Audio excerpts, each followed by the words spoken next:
My lords and ladies and gentlemen and many other fictitious creatures who decide to watch my videos, today's battle is against someone by the name of Toxic Spikes, with ones instead of eyes. Now, one would think that someone by the name of Toxic Spikes would indeed use the move Toxic Spikes, but I do not think that that actually happens in this game. Anyway, this one is from a while ago. I think it was from Elo's stream, like 2 months ago or something. It's been sitting around in my laptop saves for a while, and I thought, you know, I might as well upload it today because it seemed appropriate. So I'm going to lead off with the Matang, as he leads off with, I can't remember, what is it, a Highlander? Is Gallade, that's right. So Gallade could be banded, could be scarfed, could be life orbed, could be expert belt, multiple things that it could be.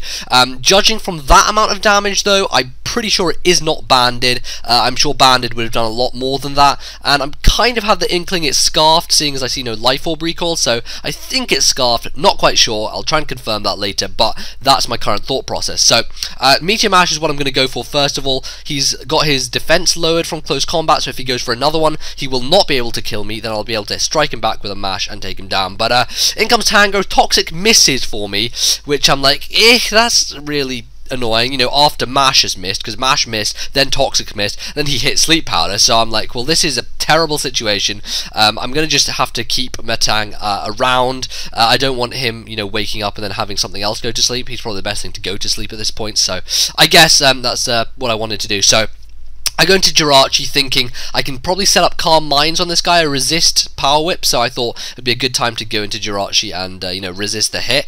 But unfortunately he just goes for the Leech Seed, so I didn't want to stay in and set up Calm Minds with Leech Seed on me, because with that constant, you know, loss of health, it's gonna really degenerate me. Yeah, degenerate me, sure, dude. But this kind of sequence of events here is me playing relatively safely. I mean, he's making very obvious switches. I'm earthquaking on, you know, the Tentacruel. In comes the Tangrowth. I'm gonna Fire Blast on the Tangrowth. In gonna come the Tentacruel. I'm gonna, you know, earthquake again, and then in comes whatever. But the kind of the thought process behind this is I'm not really losing anything at the moment. From what I can see, his team is quite Salamence weak, and therefore if I keep exploiting him and hitting him on the switch-ins and not over-predicting too much, then I won't lose Salamence and I'll be able to keep him for later on, kind of thing, because I know that, you know, Salamence is looking like a big threat to his team at the moment. He's constantly switching on it and he doesn't seem to have an answer to it. So Zapdos is going to come in on that final Earthquake there, and at this point I know that I shouldn't really stay in. He may outspeed me. I'm not quite sure about base speeds and stuff. I think Zapdos is faster, but I didn't want to go for a Draco and stay in because I'm pretty sure he could have lived it. I'm not really sure yet whether he's a bulky variant or an offensive variant, but on the switch out to Jirachi, I see he has sub and lefties, so that kind of does indicate to me he's a bulky variant, so it probably was a good idea to switch Mence out, because Draco Meteor probably would not have killed him from that range. But I'm going to set up one Calm Mind, knowing that if he is a bulky variant, he won't likely have Heat Wave. He'll probably have Hidden Power Ice slash Fire slash Grass coupled with Thunderbolt and Roost, so my thought process was there, you know, I can get up a couple of Calm Minds here, and from that point, I don't think there's much else he can do to me. So I'm going to go for the Psychic. He actually switches out. Perhaps he thought this was a losing battle, and that if he didn't take Zapdos out quickly, I'd set up lots of Calm Minds on him, and it would be game over. So he takes away the sub. I mean, it's not usual that you would switch out with a sub up, but in some certain scenarios you have to, just to save you guys. So Gallade's going to come in. Now that I outspeed him, it's clear he isn't scarfed, so I'm not quite sure what item he was running. I'm going to take a wild stab in the dark and say it was Expert Belt, because I don't see Life Orb recoil, he's not fast enough to be scarfed, and he doesn't do enough damage to be banded, so I don't really know what other item he would hold. So he's going to try and pick me off with the Shadow Sneak, but thanks to the fact that Shadow Sneak is not stab, and his attacks weren't doing really that much. I mean, considering it's a Gallade, I actually live it nicely, go for the Hidden Power Fire. HP Fire I just used on the off chance that Jynx would come in.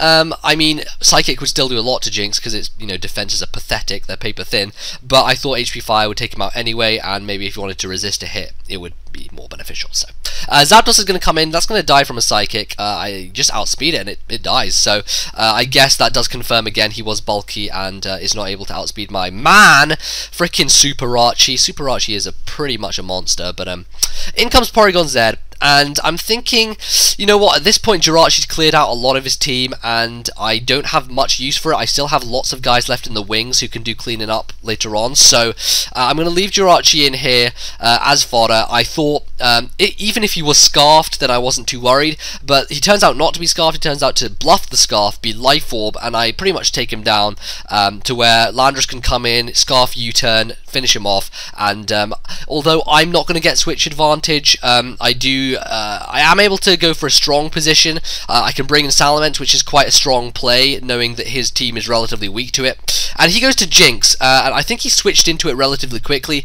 so that led me to jump to conclusions to think his Jynx was scarfed. And if his Jynx was scarfed, I do not want to leave that thing in on Jynx and get an Ice Beam to the face. So the obvious resistance is to go to Azumarill and take it, and then follow up with an Aqua Jet. Now, I did not know that Jynx had a dry skin. That completely threw me off. I was, what? Jynx has dry skin? Well, kind of makes sense, but I just really did not know that. So I'm going to Aqua Jet and give him all his health back. That was really, really frustrating. I'm going to have to go to Metang now to take the next Ice Beam, because of course I was choice band locked into Aqua Jet. I had to switch, and then added to the fact that he critted me on the first Ice Beam, Azumarill like almost died out of that scenario, almost died to a Jynx, which is slightly embarrassing. But I'm going to try and bring in Metang here to try and wake up, and after a couple of turns of sleep, and after he nasty plots once, gets an Ice Beam off, I am able, thankfully, to get the mash off and miss where the previous one,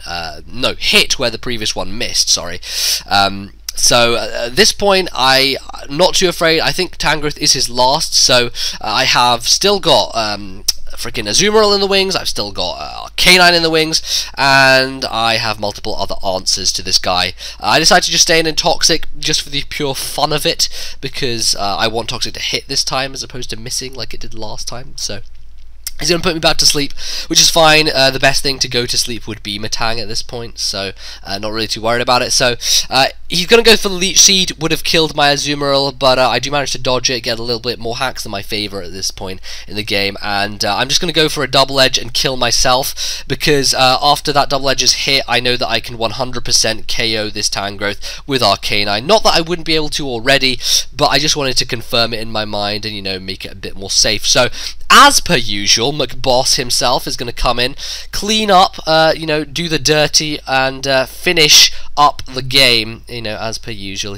I think I go for the Flare Blitz just because it just looks fucking cool as opposed to Overheat, and Overheat can miss as well, so I didn't want to go missing and look like a retard. So Flare Blitz to the face, Tangrowth goes down, and that's going to be the game. So pretty interesting match. He did seem to suffer a lot from immense weakness in his team, but you know, he was using shit like Jynx as well, which is kind of cool. And I don't know, I guess it balanced out eventually, and you know, it was pretty good overall. So that is going to be for Sunday's upload. What am I going to say? Well, Tony uploaded a game that me and him had. That's on the Mosh Pit today, so if you go over to PMP Pokemon Mosh Pit channel, that's today's upload is Tony's video against me from like a couple of nights ago or something, which is good fun. Go check that out, should be interesting. And otherwise, not too much else to say. Just check out the Twitter page, the fucking page, all the links you love in the description. And I may stream tonight, I don't know, it depends. I guess if you want me to stream, leave a like. If I get over a certain number, maybe like 500 or something, then I'll stream. I don't know, it depends on timings when this gets uploaded and other such stuff, but if you want that, then, you know, leave me a like and I will consider it. Otherwise, that's going to be it for today. I hope that you enjoy the rest of your weekend. Not too much of it left, but then again, it's the summer holidays, so you shouldn't really have every day is the weekend, as they say. So I'll see you guys on Tuesday, and that is going to be it for now. See you guys later.